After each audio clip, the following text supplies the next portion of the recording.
సుమారు 352 కిలోలు స్వాగతం.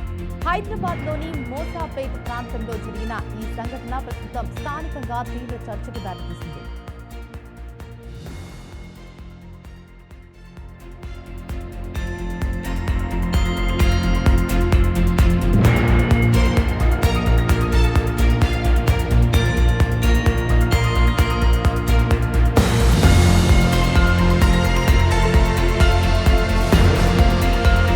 మోసాపేట్ చికెన్ సెంటర్ పై టాస్క్ ఫోర్స్ దాడి. సుమారు 352 కిలోలు స్వాధీనం. హైదరాబాద్లోని మోసాపేట్ ప్రాంతంలో జరిగిన ఈ సంఘటన ప్రస్తుతం స్థానికంగా తీవ్ర చర్చకు దారితీసింది.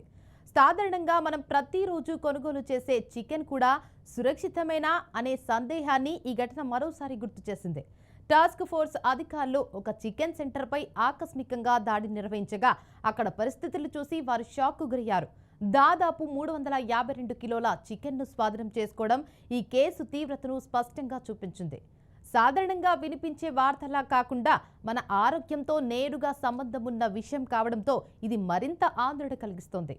ఈ దాడి ఎలా జరిగింది అంటే అధికారులకు ముందుగా కొన్ని ఫిర్యాదులు అందాయి. స్థానికులు అక్కడ చికెన్ నాణ్యతపై అనుమానం వ్యక్తం చేయడంతో టాస్క్ ఫోర్స్ టీం సడన్గా రైడ్ చేయాలని నిర్ణయించింది.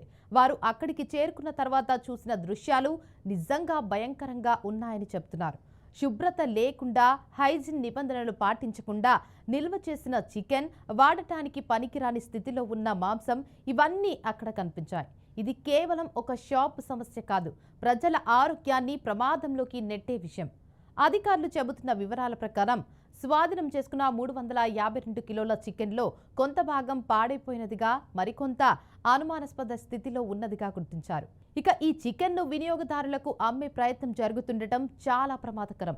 మనం నమ్మకంతో కొనుగోలు చేసే ఆహార పదార్థాలు ఇలా ఉండటం ఎంత ప్రమాదకరమో ఊహించవచ్చు. ఒక చిన్న నిర్లక్ష్యం ఎంత పెద్ద ఆరోగ్య సమస్యలకు దారితీస్తుందో ఇది చూపిస్తోంది. ఈ సంఘటనతో స్థానిక ప్రజలు తీవ్ర ఆగ్రహం వ్యక్తం చేస్తున్నారు. మన పిల్లలకు, కుటుంబ సభ్యులకు ఇలాంటి ఆహారం తినిపిస్తున్నామా అనే ప్రశ్నలు ఎదురవుతున్నాయి. చాలా మంది ఈ షాప్ పై కఠిన చర్యలు తీసుకోవాలని డిమాండ్ చేస్తున్నారు.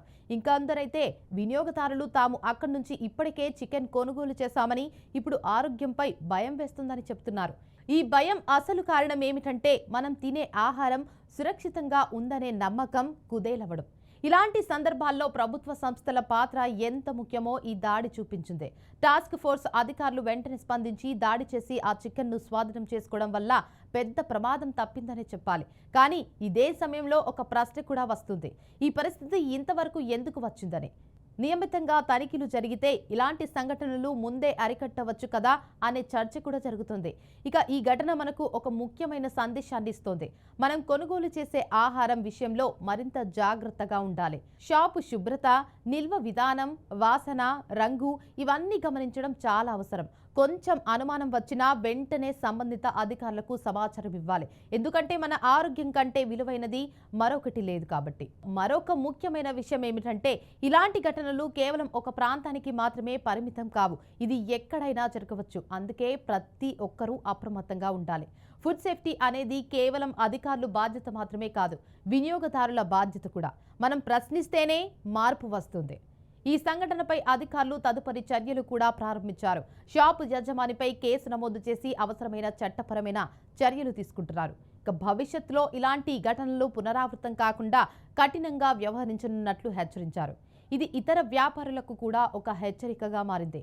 నాణ్యతను పట్టించుకోకుండా వ్యాపారం చేస్తే ఎలాంటి పరిణామాలు ఎదురవుతాయో ఇది స్పష్టంగా చూపించింది. ఇది కేవలం ఒక వార్త కాదు, మన ఆరోగ్యానికి సంబంధించిన ఒక హెచ్చరిక.